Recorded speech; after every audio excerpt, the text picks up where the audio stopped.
So I decided to start a elite team of 5 women who all help develop in terms of giving them giving them my support, having nutrition and strength and running coaches and mental coaches available for them, and then giving them some products, some free races, just helping them out in every way that an athlete needs help.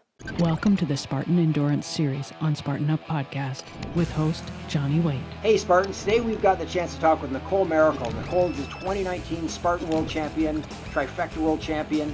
She's an incredible athlete, but most importantly, she's a great ambassador for women in the sport. She noticed that there was a real opportunity to get more women involved at the competitive level also, and she's actually taking steps to make that happen. So if you're a woman thinking about how do I get into OCR, how do I advance in OCR, you do not want to miss this interview. Today's episode of Spartan Up is brought to you by BetterHelp. Spartan Up listeners can save 10% on their first month by going to betterhelp.com/Spartan. Hey y'all, Johnny Waite here, one of the hosts of the Spartan Up podcast. And for anyone in the Spartan community, Nicole Mericle needs no introduction. But because we're always trying to attract new people into our community, I'm going to give you a little bit of an introduction. So Nicole Mericle, incredible athlete, the 2019 Spartan World Champion, also the Spartan Trifecta World Champion. You're multiple-time OCR World Champion. You ran Division I track at Rice University. So your pedigree in endurance sports is huge. But what I want to talk to you about today is women in obstacle racing in particular. So tell me about your experience as a woman in obstacle racing and where you see the sport going. Awesome. Well, thank you for having me, first of all. When it comes to women in obstacle racing, I would say that my personal experience has been super positive, very welcoming. But I do also recognize that there is way more men in obstacle racing. It's definitely seen as a male-dominated sport. You can see that if you're just hanging out at a race, especially if you go to the elite fields. The men's field is much bigger than the women's, and that contributes to a more competitive field on the men's side too. How did you get involved in the first place with that sort of to come up against? How did you dive into it and make it part of your life? So I've been an endurance athlete my whole life, been a runner for a long time, and I was kind of pushed into obstacle racing, or it was presented to me by a friend because I got into rock climbing, and I had these two passions, climbing and running, and for a long time I actually didn't really know how to reconcile the two. Because as a runner, I was always taught to just run, don't do anything else outside of that, because you got to be focused and you don't really need or want any additional upper body mass. And then as a climber, you see the really competitive climbers, and they're kind of the opposite. They don't really run very much because that doesn't help.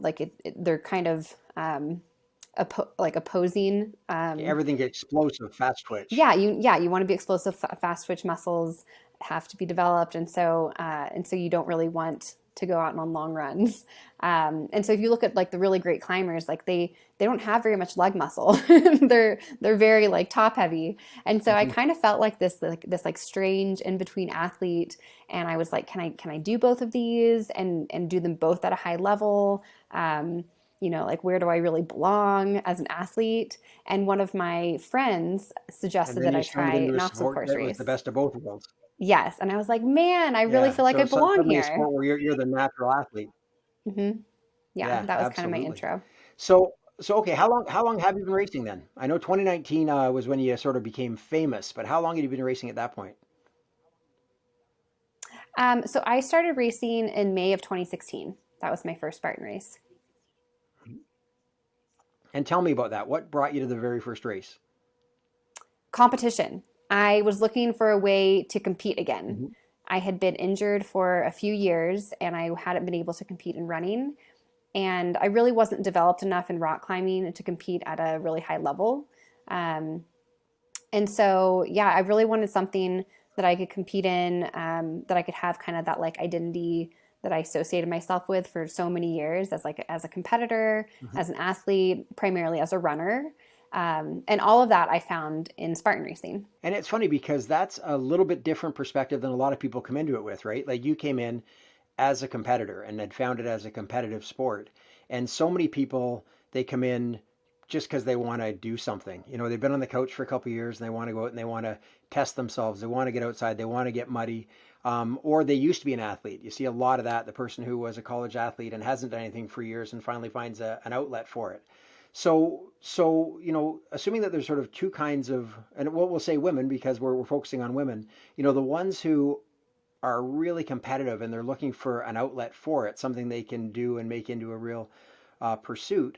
But then others also who are looking at it as a pastime. How can I get into something that I can look forward to and get out and do? Have you had much experience with that other side? The racers who come up to you and say, hey, you're such an inspiration, and clearly they're not on the podium. How do you relate to those athletes? I think that my approach is not that dissimilar. In college, I was always like very, very like hyperactive and had some like attention issues. And so my coach, Sure. somewhat jokingly, but somewhat seriously, he threw me into the steeplechase because I had something to focus on every 40 meters. And so, Yeah. in the same way, obstacle racing, Spartan racing allows you to have an obstacle to focus on every, about like every quarter mile or so. And there's a lot of people Yeah, that absolutely. don't really enjoy running, but it's obviously like a great form of exercise. And I think that it keeps people engaged in the same way. For me, it helps me be engaged Yep. in a competitive mindset. But for other people, it helps them stay engaged just because it's something interesting, more so than just normal running, which is not that interesting to most people, I would say. Sure. And I want to go back to what you said about the fact that, it's traditionally been very male dominated. And I'd like to say that I've certainly seen that start to turn around. I've been around this since 2011 was at the first Spartan race in Canada. In 2010 was the first one in Canada. And you're right, at the time it was all dudes, right? Like everyone's shirts off, all buff, and the occasional woman. And now certainly you guys have done a lot to bring that around. When you look back, who are some of the first women who really broke through, who you look at and say, man, when I was starting, they're the ones that I said, I want to be like that, who you now are to so many people? Yeah, when I first started looking into the sport, one of the first things I did was Google like who are the top women and like what are their backgrounds, like how do they train, what are they doing in the sport. And the first people I came across were names like Rose Wetzel and Amelia Boone. Lindsay Webster was already a big name at the time, and so was Faye, so was Corinna Coffin. Yep. So some people that are still very much in the sport still, but those were kind of the people that I really looked up to, especially because I saw them as really strong athletes, but they didn't look that dissimilar from me as like someone who was coming from a running Sure. background. And I was a climber, but I still didn't feel like I was like as strong as a lot of other ladies in the sport. But I saw someone like Rose or Faye who kind of has like, I don't know, like I guess a similar build to myself. And I was like, oh yeah, like Yep. I see them carrying these things that are intimidating for me. And so like if they can do it and they're about like Sure. 5'4", not like the biggest build ever, then like I can do it too. So that gave me a lot of confidence Yeah. and it definitely gave me a lot of inspiration. It really is a sport that, because it takes so many different skills into account. If you're not a strong runner, you have a disadvantage. But if you're a really strong runner and you're not strong enough to carry, the person's going to catch up with you. And I pictured different athletes of different builds, and the fact that, on the podium, you won't see three identical builds. You'll see one who's longer and leaner, who probably caught up in between, and then the other one who's a little more lithe, who went across the obstacles faster, and one who's stockier, who carried the weights the fastest. So it really is a matter of taking whatever strengths you have and then adapting the other ones around it. So I want to hear what you're doing because I love that you are now giving back and trying to find a way to help other women in the sport and help bring women into the sport. So tell me about the initiatives that you've started. Yeah. So basically, I saw a lack of competition at the same level as on the male side, and I saw a lot of my female friends in the sport were even kind of like backing away from the competitive races and just going into other different sports, or maybe even other like races, longer ones or different series. And I thought it was a shame. Yep. I love seeing the competition in the US National Series, and in particular. And I think a lot of it was reflective of sponsorship dollars not really going to develop the depth of the women's sport. And then also just kind of like a lack of incoming talent on the women's field as well. So I decided that I wanted to sponsor a team myself. Because on one hand, like I know what it's like to come into the sport and have a good enough background, but still really struggle for a couple years because there are so many different factors that go into the sport. And then I also I've heard so many different stories of women who want to try it, but they're intimidated, or they just don't quite have the same confidence as their like male counterparts seem to have. Which again, you can see by going back and looking at the elite fields. The men's field is also much deeper because you just have more men that are signing up, even if they're not really ready for it. Because which you'll see when they'll start the women, or sorry, they start the men and then wait 15 minutes and start the women in the elite waves. And sometimes we'll catch the men pretty early on in the race. And so I was like, well, like, yeah, there's definitely some dudes in this race that like, they think they belong, and maybe they're just not quite ready to step up to that elite division. Like maybe they need to go to the age group. So kind of just recognize that there is like a intimidation factor, a confidence issue. And maybe just, it wasn't quite as the whole sport could be a little bit more welcoming towards women in general. So yeah, I decided to. So you've started a team. So tell me about that. Mm-hmm. Yeah, so I decided to start a elite team of 5 women who I'll help develop in terms of giving them my support, having nutrition and strength and running coaches and mental coaches available for them. And then giving them some products, some free races, just helping them out in every way that an athlete needs help. It's a very holistic approach. I don't think there's like many teams out there that kind of like that really like target every single aspect like that. And so I'm hoping that it'll have not just an impact to those 5 women, but also be able to show more women the process that goes into growing as an athlete and ways that like they can also better themselves too. Cool.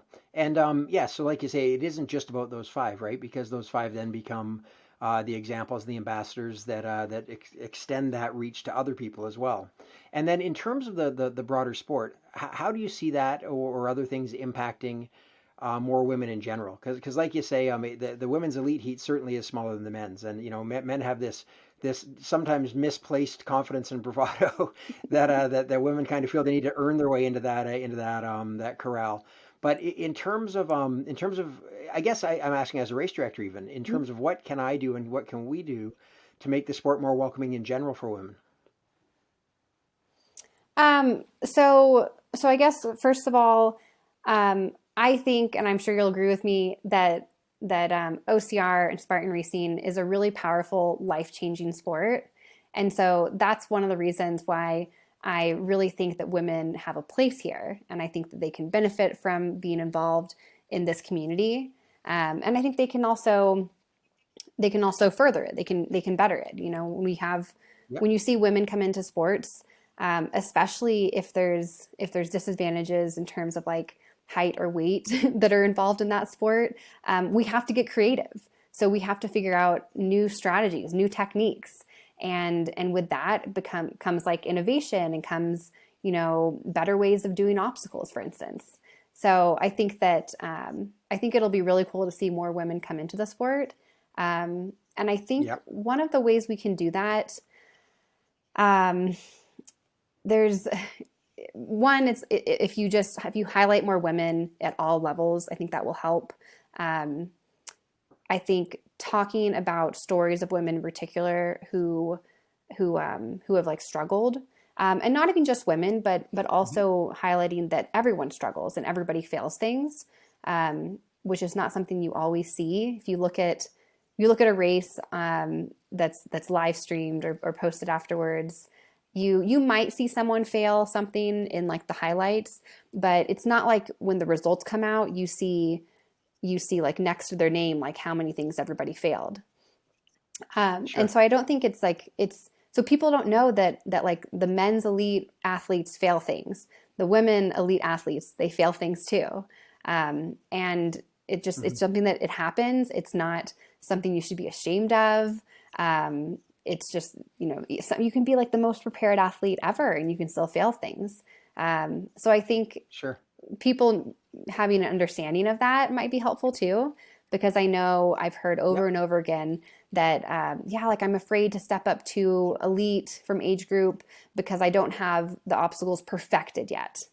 And I just want the message to be, like, you don't have to be perfect. You don't have to have obstacles on lockdown, because things happen and people fail things at the top level still. Yeah. Yeah, absolutely. So what, you're the 2019 World Champion, which is awesome.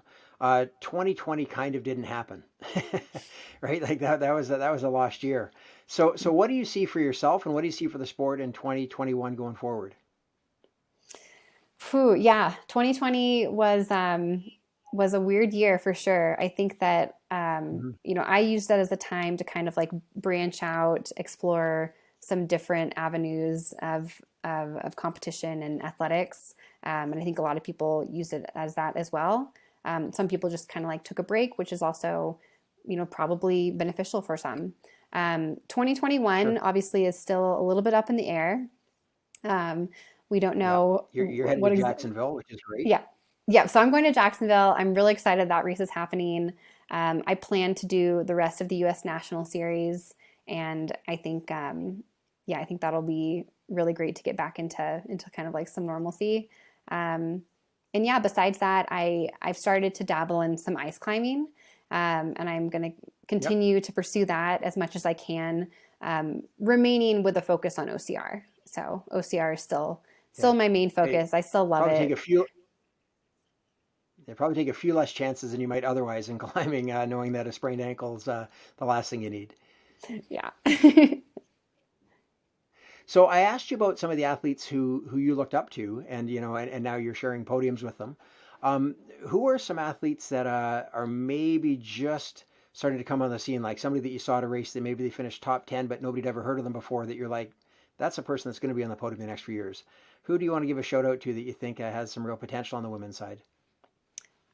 One person that's actually been in the sport for a while, but I think has really stepped up her running game, is Alex Walker.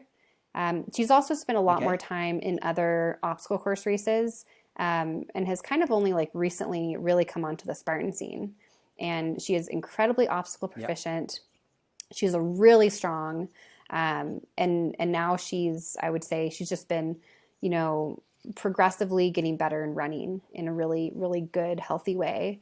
And she's can handle a lot of training. It's like quite impressive, actually. And I think you'll see her as a strong runner, as in addition to really fit in terms of like obstacles and strength as well.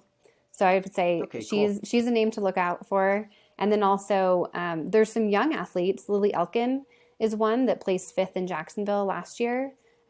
She is dealing with an injury right now, but I think that she's young, she'll heal, she'll come back at it, and she has a lot of potential for sure.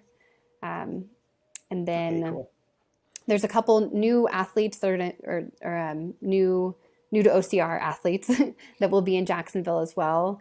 Lauren Stroud and Renee Metivier.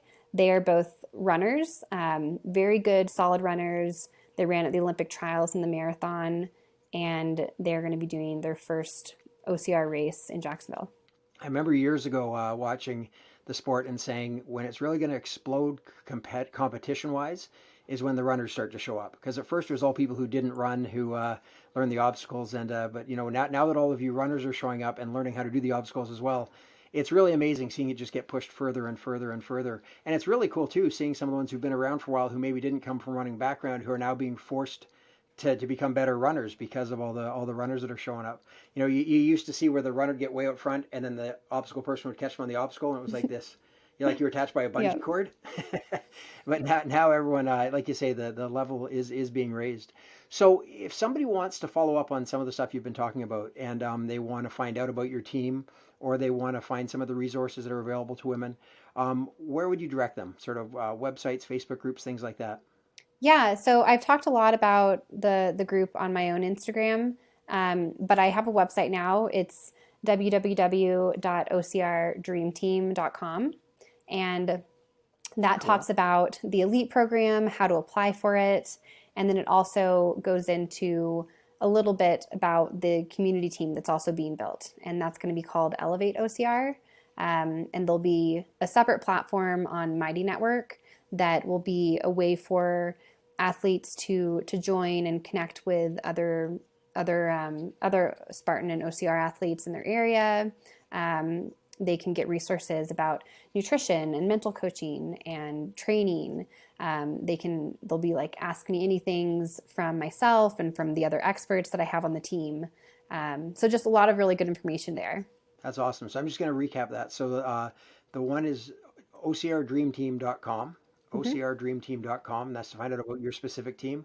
And then the other one to watch for is Elevate OCR. And like you say, that's one that's about raising the whole group. And then in terms of just speaking to women who might be listening to this, who they found the sport in the last couple of years, they're enjoying the heck out of it, and they want to get their friends involved. They really want to create their own network that's out there at the races as well. What's some advice you'd give to them as far as how they can maybe encourage some of their friends to come out with them next time? And invite them, let them know about the group that I'm starting. So if they need resources of how to get started, I plan to have a bunch of just like free information, one being like a free training program.